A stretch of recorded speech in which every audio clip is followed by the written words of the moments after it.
give you the treasures and riches stored in secret places. Isaiah 45 verse 3. Hello brothers and sisters in treasure hunting. Kumusta kayong lahat dyan? Lalo na sa ating mga OFWs in Israel. How are you today? Sana ay nasa safe kayo na kalagayan dyan. At na palaging nagsubaybay sa ating channels dyan sa Canada, California, Australia, United Arab Emirates, in Saudi Arabia, Riyadh, Qatar, also in Indonesia, Malaysia, Korea, Taiwan, and in New Zealand. How are you guys? I wish you're in the best of your health today. Alright, meron na naman tayong ngayong i-partial analyze na isang treasure sign na natagpuan ng ating ka-TH sa kabundukan. Atin ito ngayon tingnan dito sa aking decoding. Paano nga ba hanapin ang treasure sa tatlong paraan? Paalaala na ang ating partial decoding at partial analysis ng mga treasure markers ay hindi 100% effective at hindi 100% ang kanyang probability, ngunit ito ay nagbibigay ng tulong at giya at pattern at gabay sa ating mga novice treasure hunters para matagpuan ang hinahanap na nakabaong Yamashita treasures. Alright, so ito yung padala na sketch ng mga signs, symbols, markers ng ating ka-TH. At ako'y sigurado na ito ay gawa ng mga Hapon during the World War II, 1942 or up to 1945 nang ginawa ang mga yan. Sino ba namang Pilipino ang kayang gumawa ng ganyang klaseng enigma or mga symbols or markers for treasure? Kaya I think this is legit, kaya ginagawan ko ng video. Ngayon, dahil sa ito'y medyo rough lamang ang pagka-sketch, ito'y aking pinaganda para sa inyong viewing pleasure. Aking kinulayan yan at ito ang lumabas. Alright, so pwedeng dito na tayo mag-decode. Ngayon, unahin natin guys itong sa ibabaw. Ano ba ang kahulugan yan? That is kanji sign for treasure under. Nagaganyan yan.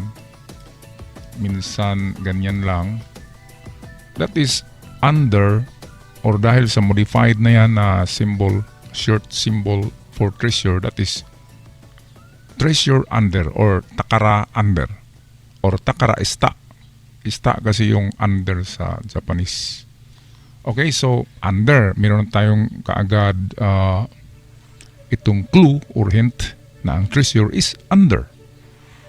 Ngayon, dahil sa under, unahin muna natin yung pinakasimpleng definition na under. So kung ito ay nakasulat dito, kung ito man ay malaking bato na nag-iisang malaking bato diyan sa lugar na yan, ay literally under.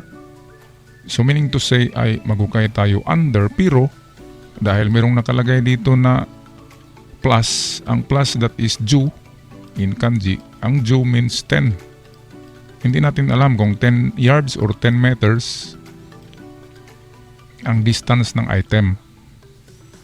Kaya gawin na lang natin na 10 meters or mag-adjust tayo sa yards kunti. Pero sa meters na lang tayo gagamit at medyo lakihan na lang natin ang hukay para tatamaan ng item kung nandoon siya sa 10 yards or 10 meters. Dahil sa kanyang sign na plus. Okay, so ang unang gawin ay hindi ka agad dito sa harapan maghukay. Kasi meron siyang binigay na distance na 10. So punta tayo dito sa kanyang harap. Bilang tayo ng 10 hakbang. 1, 2, 3, 4, 5 or kung dito ang 10. Kung ito ka 10 hakbang natin or 10 meters or 10 yards. So dito tayo maghukay guys. Papuntang south kung yan man ay south na direksyon. So don't forget 10 meters or 10 yards. Yan ang pinakaunang hukay natin na gawin. Meron kasing tatlong paraan ito. Kasi alam naman natin na ang Hapon ay mahilig talaga ng puzzle at enigma. Okay, ngayon ay ang pangalawang puzzle ay itong arrow. Ang meaning ng arrow na yan ay dahil siya ay itong nagaganyan, yan ang treasure. Ito. At ang lalim daw ay nasa 10 meters or 2 meters lang. Yung dalawang guhit, it can be 2 meters or it can be 5 meters each line. So pwede siyang 10 Pero unahin lang muna natin ang hukay sa 2 meters, okay? So ganito ang paglikod niyan guys, kasi ito ay arrow. Sukatin ang haba nito sa ruler. Okay, dito tayo magsukat ito. Sukatin yun dyan guys ng ruler. At kung lalabas dyan na 12 inches, so kung 12 inches yan, example, ang distance niyan ay 12. So we have now a distance of 12 meters. I-convert kasi yan. So ang inches na 12 magiging 12 meters. Saan ba tayo pupunta sa 12 meters? Sabi niya ay sa 12 meters ay meron kayong matagpuan na hukay ganyan na 2 meters or 10 meters ang lalim. Baliktad kasi ang hapon. Bakit dito nilagay guys sa huli? Dapat dito siya sa unahan, di ba?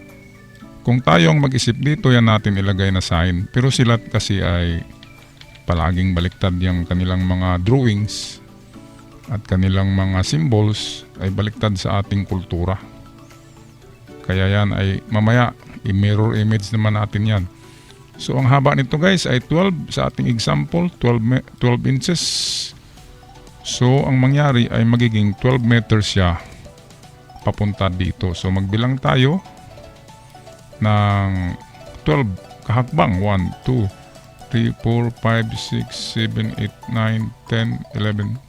So kung dito ang 12, okay, so hukay tayo ng 2 meters.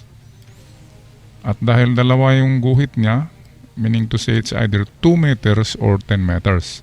So kung wala sa 2 meters, ay magdagdag tayo uli ng another 2 meters hanggang darating tayo sa 10 meters. Tamang-tama kung yan ay big deposit. Kasi ang mga signs dyan ay napakarami. Kung yan ay big deposit, yan ay aabot talaga sa 7 to 10 meters ang lalim. So ito na yan guys ha. Ito yung una, 12 meters or 12 yards. Okay, so ang pangalawa na hukay ay ito ang pagbasihan natin ang kanyang 10.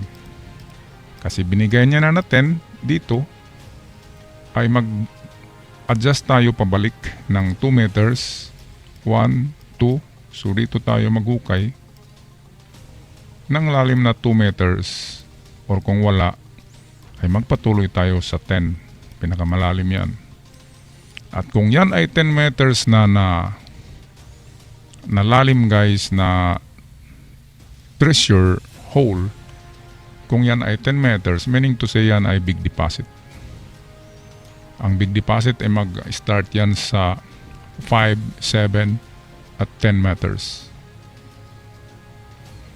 Alright, so itong ibang mga symbols dito like itong arrow na paganyan, yan ay symbol for gold.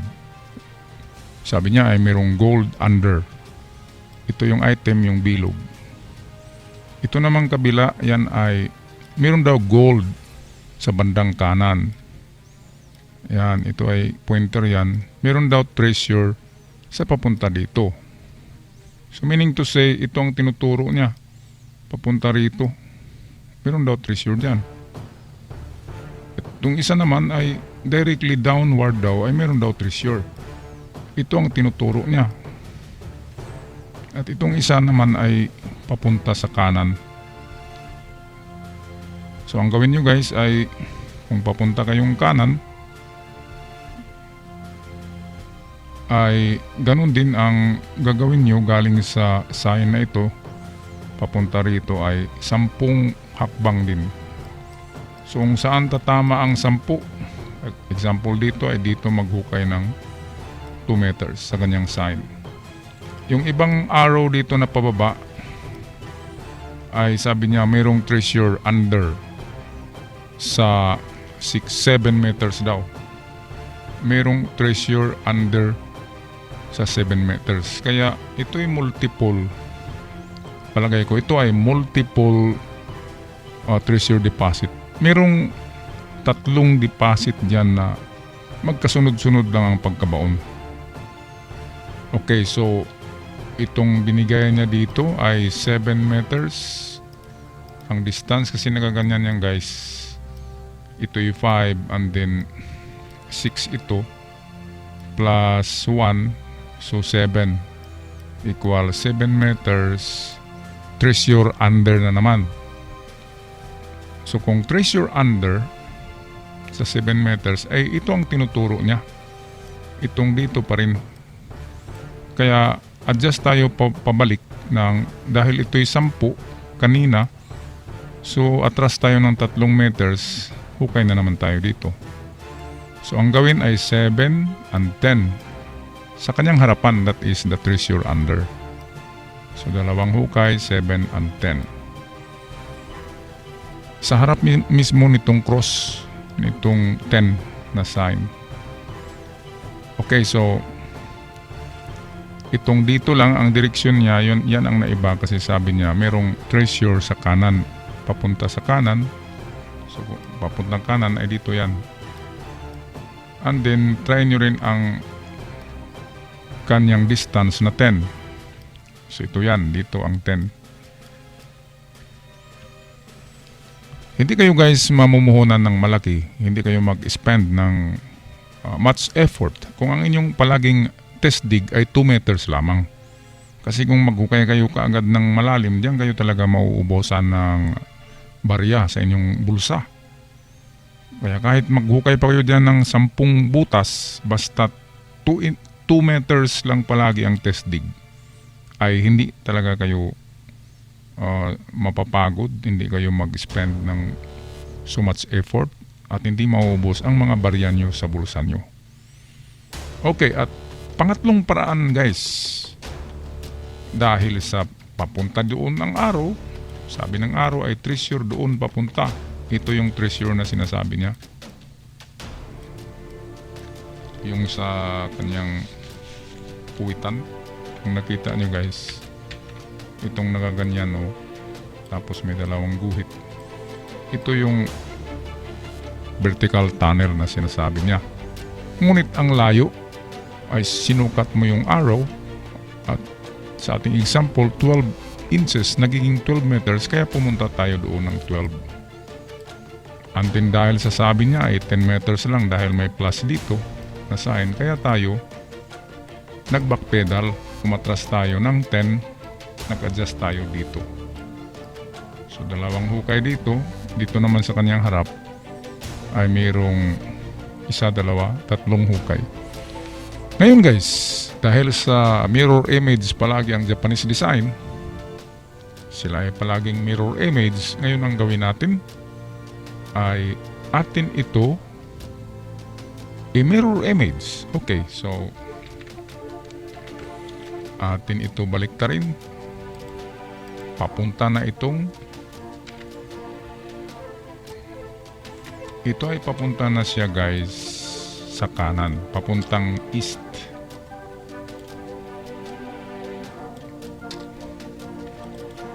Okay, at kung baliktarin natin yan ay ang mangyari ay ganito. Ayan, lumipat sa kabila. Ayan guys,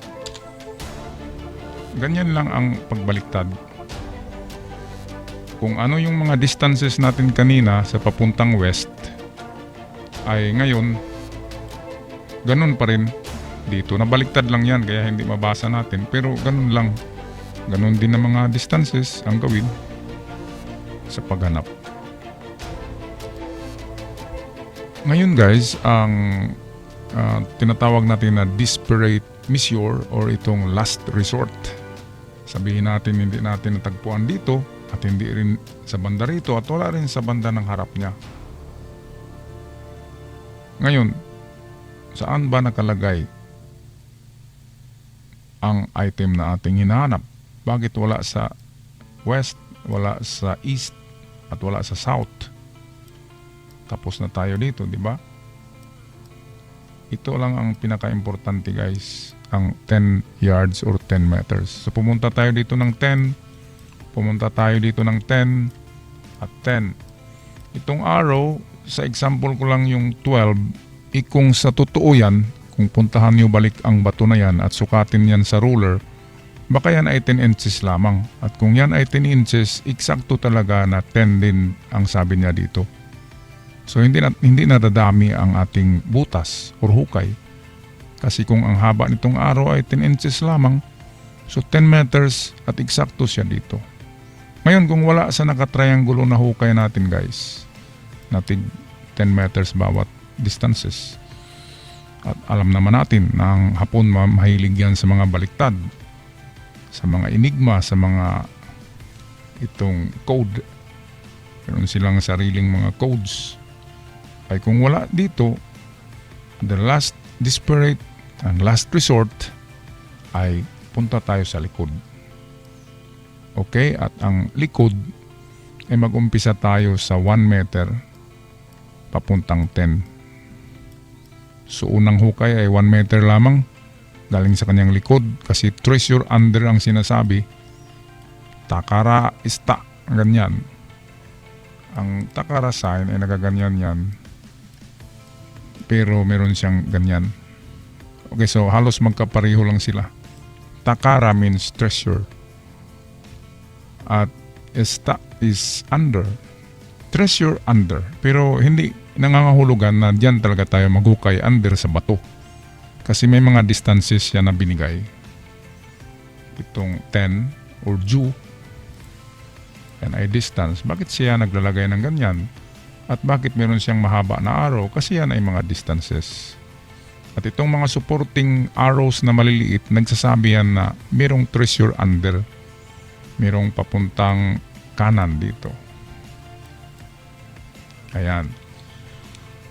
So ang last resort ay nasa likod guys, 1 meter to 10 meters only. Treasure under ang kahulugan ng ganyang mga codes and symbols. Maraming salamat sa inyong pagsubaybay at pag-subscribe sa bagong pa lamang na nag-open sa aking channel. Maraming salamat sa inyong pag-click sa subscribe button.